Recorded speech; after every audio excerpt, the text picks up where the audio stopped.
Hello, everyone. I'm Nick Mattos, Faculty Engagement Manager with the Shift Network, and we are so glad that you are joining us today because I'm excited to introduce our special guest, Lisa Bonnice. Lisa is an award-winning author, former stand-up comedian, and program host with the Shift Network, where she has interviewed luminaries such as Greg Braden, Anita Moorjani, and Stanislav Grof. Her newest novel, a metaphysical comedy called The Puppet Master, is available wherever books are sold. Her latest book, The Maxwell Curse, is a work in progress about breaking the ties that bind us to our family's past histories. Lisa, it is an honor and a pleasure to be here with you today. Thank you, Nick. I always love finding an excuse to spend time with you. Thank you for being here with me. And right back at you, Lisa. I love it.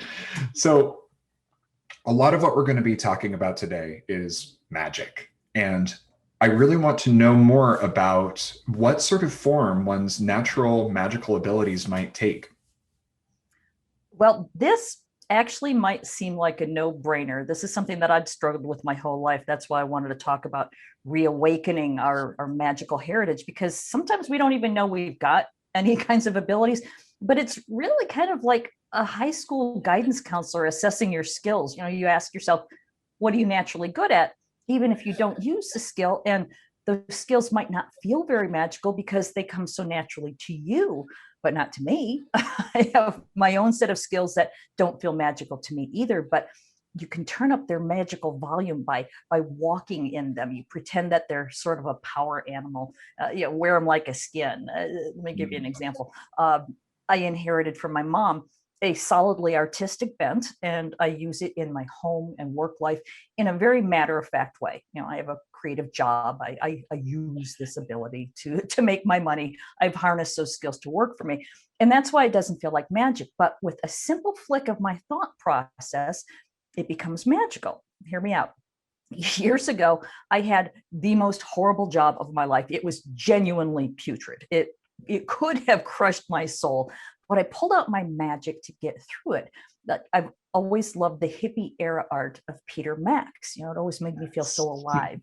So I imagined as I moved through my day at work that I was leaving a trail of Peter Max things, you know, stars and leaping men and giant smiles, the whole 9 yards, just leaving a trail in my wake as I walked. It was just in my head. That was my way of making life okay.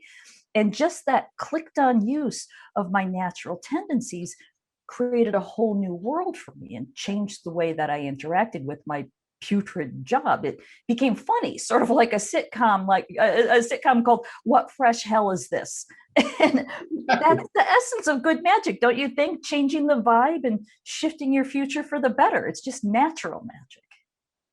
Absolutely. And, you know, like Dion Fortune talked about how magic was the art of changing consciousness at will.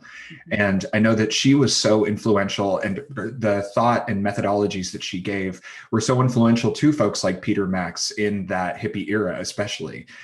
And talking about influences and the way that those influences kind of travel through time in order to get it, many of us are raised in really strong, really often really dogmatic religious and spiritual traditions. So I'm really curious to hear how one's ancestral, spiritual, or religious tradition might impact that magical expression that they continue with. Right. Again, this is another one of those, it can be a no-brainer until you really start digging into it. But for me, it really helped to know the nationalities of my people. And that's one thing that I recommend. Learn what nationalities your kin is from. And that's easy enough to find through a DNA test. So if you don't know if you were adopted, you can still find this information. And when you learn about your ancestors' nationalities, you can also dive into their folklore and their customs, what I call their folkways. And you'll be amazed by how many light bulbs go off just by looking into how did they live, what did they believe. And the same thing happens when you look into your religious heritage. For example, I was raised Catholic, which, you know, say no more. I moved away from the church at a very yeah. I don't have to explain that one, but I moved away from the church when I was really young because it just didn't make any sense. Yeah, I would ask. Well, I couldn't ask, but I wondered. You mean I have to go through some man in a frumpy dress to talk to God? And because I'm in a female body, I may not get to do even that, but I never realized until very recently that my mom's dad was raised Protestant. I thought the whole family was Catholic, but then when I discovered this one whole lineage was Protestant, the mortal enemy of the Catholics. And I also didn't really realize until I looked into what that means, because I didn't want to know anything about religion. I never bothered learning why there was this big disgruntlement between these two religions. But I realized that all of the questions that I was asking as a child, the ones that drove me away from the church, were the very ones that bugged my Protestant ancestors. So, long story short, I went through a lot of changes thinking about the ramifications. One, I wasn't a sinner for questioning dogma. I just have Protestant ancestors rattling around in my head. And secondly, releasing this burden allowed me to once again see the beauty and the efficacy of Catholic magic with the candles and the incense and the saints and the mass that looks strikingly similar to spellcasting. So maybe my natural affinity with that sort of magic is sanctioned by God and okay to use, and I don't feel oppressed from using that. It's okay. And another example, as far as nationalities go, on my dad's line, my grandfather had to change his last name because my German grandmother's family wouldn't let her marry an Italian. So he changed it to sound French, which they were okay with. They were from the Alsace region of Germany, and their last name sounded French. So instead of Bonnice, it was changed to Bonnice. So even though that settled their ability to get married, without realizing it, they were cutting off their descendants, me, from a rich, robust Mediterranean grape drinking heritage. And instead, what was passed on was a vinegar-based foods and strict spirit-breaking German child rearing, which is not a very magical way to be. I mean, there's some magic to vinegar at the same time. You got to admit. Right. True. You know, a lot of what I hear underscoring your experience here is that there is a sort of a magic that occurs in the embrace of your real ancestry and in that search and discovery for what your real ancestry is. Can you talk a little bit more about how that magical expression, that magical search, really contributes to ancestral healing? Yeah, absolutely. Because in my view, embracing your magical heritage is the very definition of ancestral healing.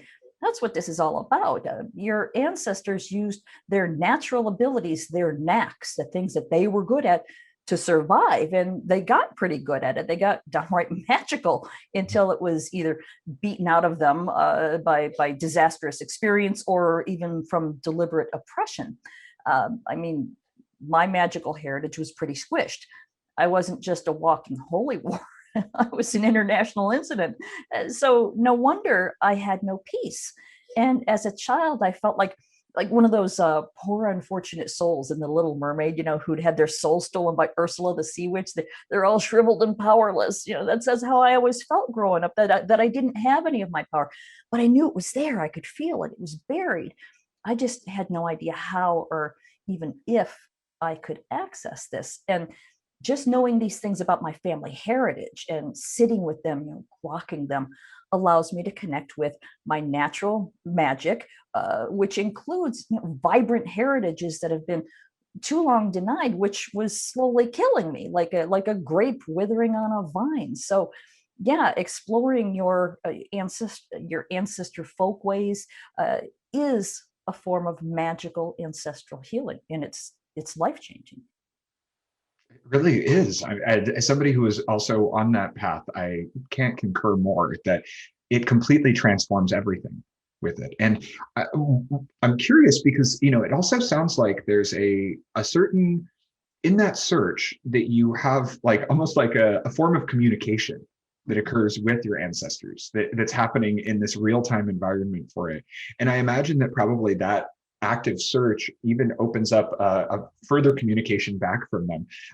Can you talk more about how you communicate with your ancestors and give some tips for those who might be interested to start engaging in that? This for me is the fun part. This is how I turn it into not so much a game, but this is what alivens me doing this kind of communication work, because I never really thought of myself as a medium or, any of those kinds of psychic words, even though apparently I do have these abilities. That's one of those natural skills that I didn't realize I had until I started looking into this. But let's go back to communicating other tools. Assuming that you know your ancestors' names and birth dates, you can start by running astrology and numerology reports, which you can find easily online, no problem, and include compatibility reports with yourself and with other relatives. And by learning what their personality traits were and how they would probably interact with other members of the family and then with you, that really starts opening the door into seeing them as real people in color instead of in sepia tones. I think we see our ancestors as old movies and not real people that they didn't really live. At least that's how I looked at it. Also, by doing genealogy research and doing some fact finding, I fill in the storylines. I learn, what they did and where they did it and where they lived. And by doing these things, it helps me feel like I know them a little better. And that first helps us tap in just by feeling that we know them. They feel comfortable, like family. And again, if you're adopted, a DNA test will be really helpful, because looking into your ancestors' folkways and trying on the healthy ones for size is a really powerful way to connect. But mostly, I'm a big fan of oracles, whether it's tarot, oracle decks, pendulums, charm casting. I've had my mind blown far too many times to count, receiving information or signs that they're reaching out to me, that the communication really is going both ways. That is amazing. And I'm so very much on the same page with oracles and tarot as a wonderful thing. And we'll come back to that later on. But I got to be honest, Lisa, one of my very favorite things about you is that you are one of the best storytellers that I've ever met. And I would love to hear a story from your own experience about the process of connecting with and communicating with your ancestors. Thank you so much for asking, because I love this specific story that I want to share with you. I put in a ton of effort into getting to know my great-grandmother's brother. His name was Buchan. It's a Scottish name. And I found him in my family tree, and I'd been trying to connect with her, but wasn't no joy. I felt like there was a bit of a wall between us.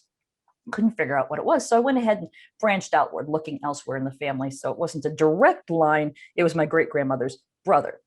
So anyway, I discovered through my research that he meant a lot to her. He was her baby brother, who she ended up raising after their mother died. And he was killed in World War I. And because, she was considered his next of kin, because, like I said, she raised him. Their parents were dead. And I dug up so much information on him, and even made a point when we visited Scotland to find the World War I memorial with his name on it. And I really dug into what his experience must have been like, where he fought, where he died, where he's buried, what his life was like. And as a result, I was miraculously gifted with a family heirloom that could have been lost forever. And in the process, broke through a bit of the wall between me and my great-grandmother. This wonderful connection occurred. And here's what happened. As I mentioned, I was deeply researching Buchan's story. And one day I received a message from a woman on Ancestry.com who was also looking up his name. And my tree has far more information on him than anyone else on Earth. So she reached out to me, and she told me that 50 years ago, she and her husband broke ground to build their new house, and they found something in the dirt. And she's had it in a box for 50 years. And finally, technology allowed her to do a little digging, so to speak.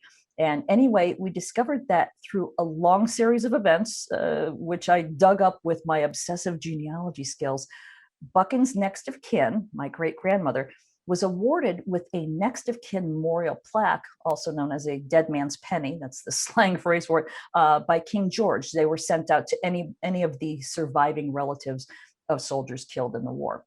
And she, of course, brought it from Scotland when they emigrated after World War I, all the way to Utah.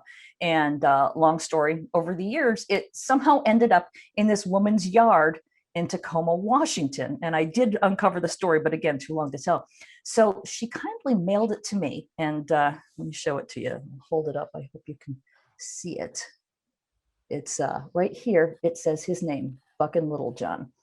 And she owned this. She held this in her hands, and having this in my hands was, it was such an amazing experience. And when I first received it, I ran my fingers just lightly over Buckin's name. And I swear when I did that, I felt my whole world ripple, because I knew that she had done that exact same thing many times. And now here I was doing the same thing. And at that moment, she and I connected after all this time, reaching across time and space. And I honestly believe it's because I made the effort to reach out to her through her brother. And that to me is the kind of communication that I believe it's undeniable. Extraordinary. And that is so beautiful. I absolutely love it. It I'm curious to hear your thoughts on this one, because more and more we hear about the necessity of healing our personal traumas, healing the trauma that lives in our bodies, and healing our present collective trauma, the experiences that people have from and the pain that they carry from it. And we are even now starting to hear more about ancestral trauma as part of that. So in the process of that healing, what have you seen about what happens to present time trauma when you start to heal ancestral trauma? Oh, there are so many examples that I could offer you from the work that I've been doing this work for many, many years. And excuse me, one of the biggest things that I found was that I've done a lot of work on my mother's father's line. As I mentioned, that's the Scottish line. That's where this the dead man's penny came from. But that family experienced such horrific trauma over the years, and it's not, any better or worse than anybody else's trauma. It's just, this is my family story. If you go all the way back to the 1600s, there was a witch trial that somebody in my family was the accuser, and as a result 5 people were executed, burned at the stake. And I had no idea that any of this had happened. Again, very long story. I don't want to bore you with all the details, just some of them. It turned out that generations later, people in my family were dying from fires and explosions, and their houses were burning down. And there was a lot of fire in my family. And when I discovered this, I realized, okay, I'm going to break this pattern, because that's no way to go. And so I spoke with Sandra Ingerman and other experts in this type of thing, and they recommended that I do a fire ritual where I make peace with fire, where I communicate, etc. And so that was one of the things that that I did. And the way that it affected my life in an unexpected way, for many, many years up until then, I had been suffering from debilitating hot flashes. This isn't just, oh, it's a little warm. I would collapse in a pile because the hot flashes were so severe and so extreme, and there was nothing that would make them go away.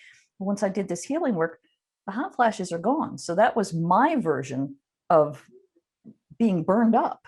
So that's just one one story of how that can actually help. That is so fascinating. Wow. Well, I'm glad to hear that you're, that's not part of your experience anymore. And what's intriguing about ancestral healing work too is that we, in real time, are the ancestors of our children, and that we are these future ancestors. So I'm curious to hear how, in the lives of people in your lineage, how your ancestral healing work might be impacting them, and what you're seeing as that plays out. Yeah, actually, that's sort of how I stumbled upon the concept of ancestral healing, because again, going back to my mother, she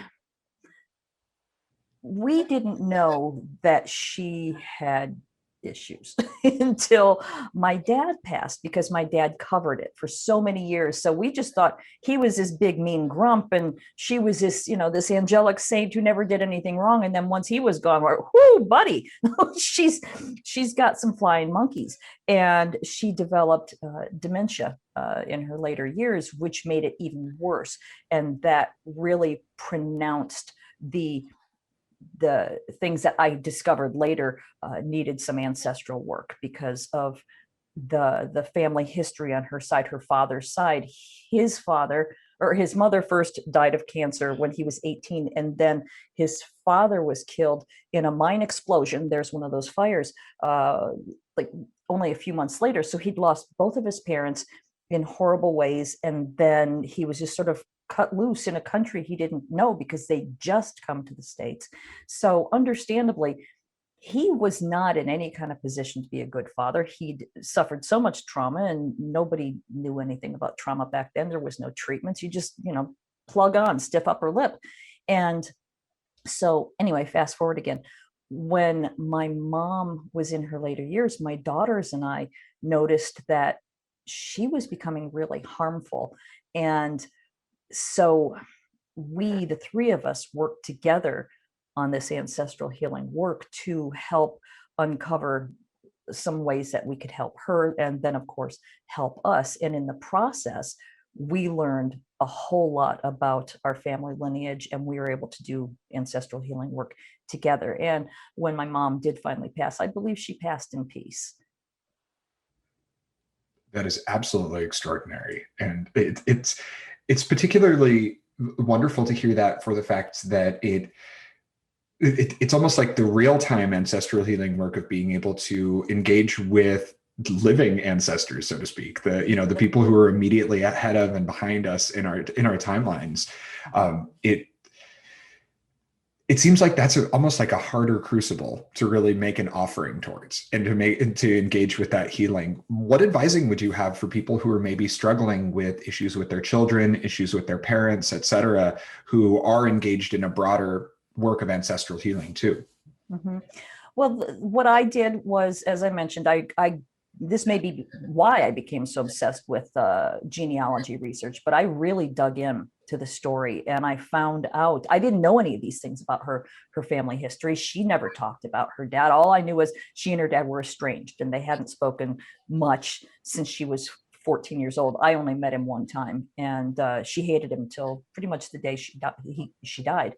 And so by my looking into the story, I would try to ask her questions about it, and she still wanted nothing to do with these people. She wouldn't talk about it. But by my learning about what these people experienced, and this coal mine explosion was incredibly well documented. In fact, this is what I'm the book that you mentioned, the Maxwell Curse, I'm basing this on the fact that this witch trial happened in the 1600s, and the fire by death, and then the family name was Maxwell, and I'm convinced that the people who were burned, whether they realized it or not, sent a curse across time and space against my family lineage. Because how could you not, if whether it's deliberate or not, if somebody is torturing you and accusing you of something as heinous and as executable as witchcraft, then you're going to send some flying monkeys at those people. So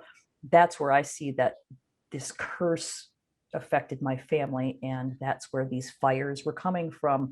And so I think I've gotten off track from your question, but I know, by doing all of this research, that's how I even found that this existed.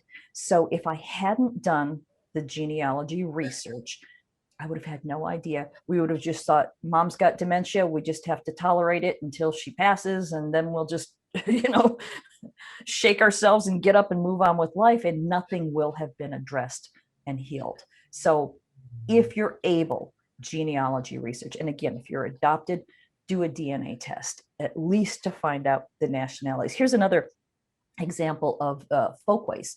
As I mentioned, one of my grandmothers was German, and in part of my research, I read a book on German child rearing practices. It was like the Dr. Spock of that era. This is how you should raise your children, and it was intended to be good advice, but it was so cruel and it was so demeaning. And the advice was to break a child's spirit before they're at the age of 2, because otherwise you will never be able to control them. This was in a child rearing advice book that parents read. So they, of course, they did this.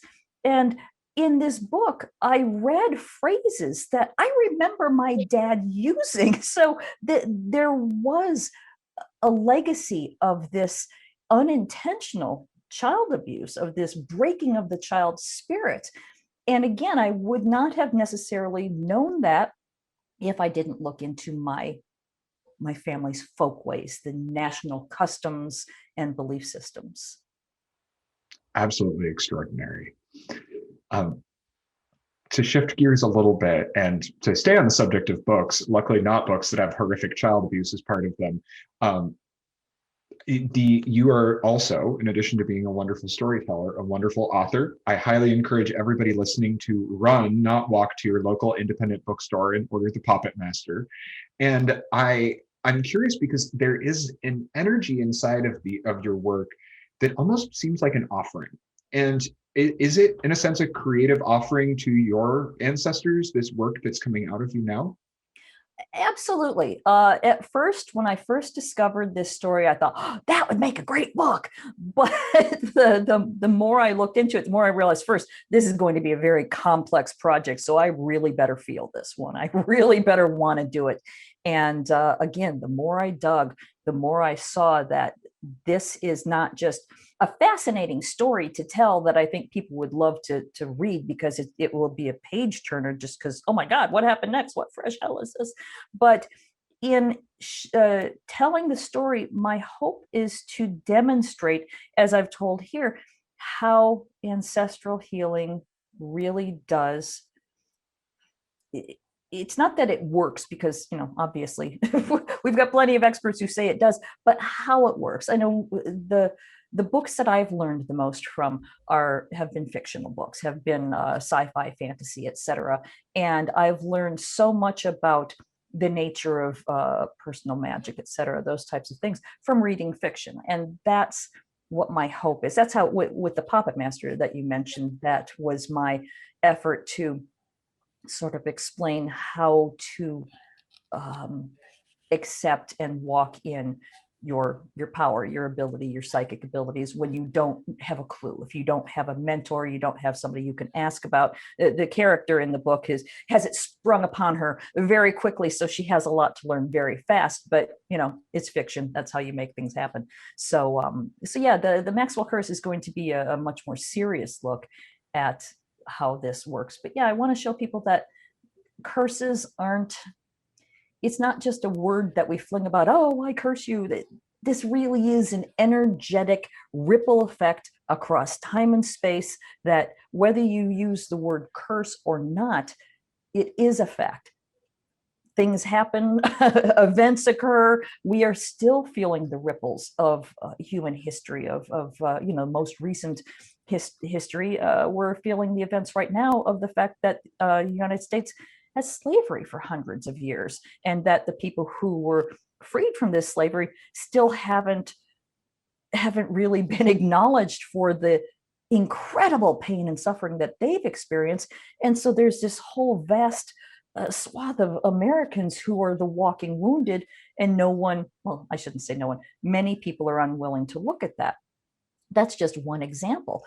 So if we go back to the personal version of it, where this curse occurred in the 1600s, it does leave ripple effects across time and space. And here I am in 2020, finally discovering this and doing what I can to release not just me and my kids and my parents, but anybody from that family lineage, because we all got it. It isn't just my family lineage, it's anybody who's related to any of those people, whether it was the accusers or the people who were executed. It's affected thousands of people around the world. And yes, that is my hope, to tell the story and to sort of unpick the knots, to release the vibe, release the sting, and allow it to heal. I'm so thankful that you're doing that work. And there's so many people worldwide who are so thankful that you're doing that work for it. And thankful that you do it in all the different formats that you do, with books like The Maxwell Curse coming out soon. And I understand that you have some other new projects that you're working on that I'd love to hear more about as well. Yeah, actually, Carrie Paris, who's also a guest on this summit. Carrie Paris, I have a print from her right here. In fact, I love her. Yes. Yes, she is. She's a wonderful artist, and she has a genuine knack. As we were talking about earlier, what are your knacks? What are your natural abilities? Carrie's got this truly natural, wonderful artistic ability to create oracle kits, oracle tools.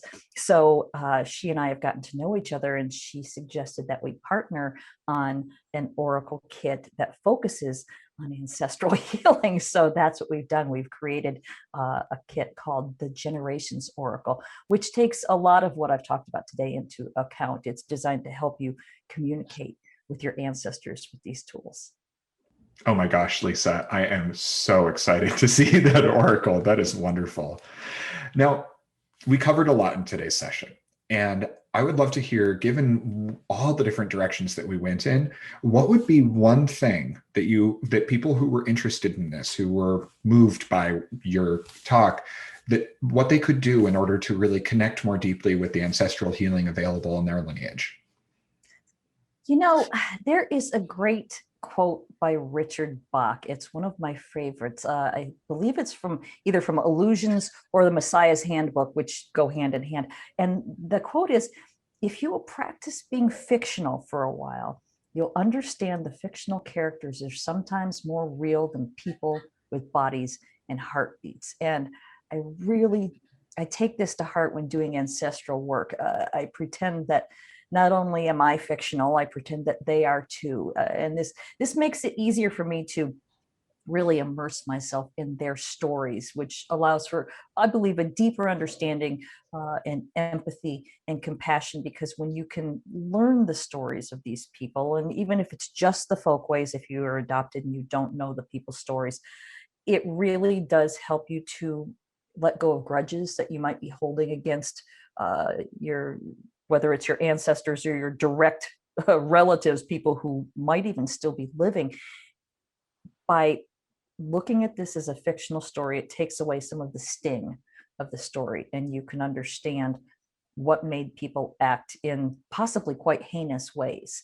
So I think that that's a really good first step. Beautiful.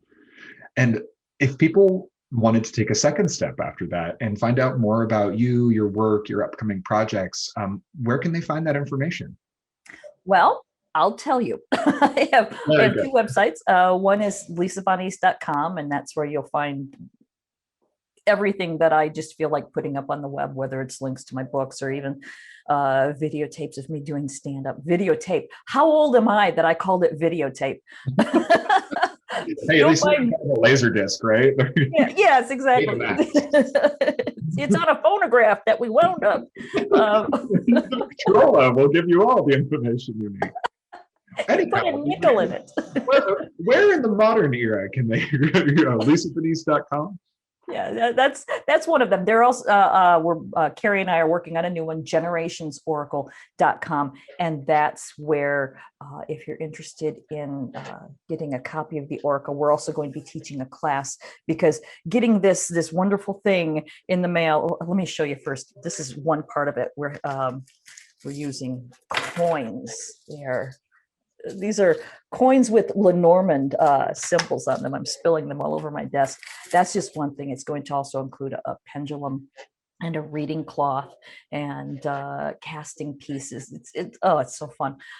Anyway, that's going to be yes. Yeah, that's at generationsoracle.com. Extraordinary. Now, Lisa, it is always so fun and such a pleasure and such an honor to get to meet with you for this.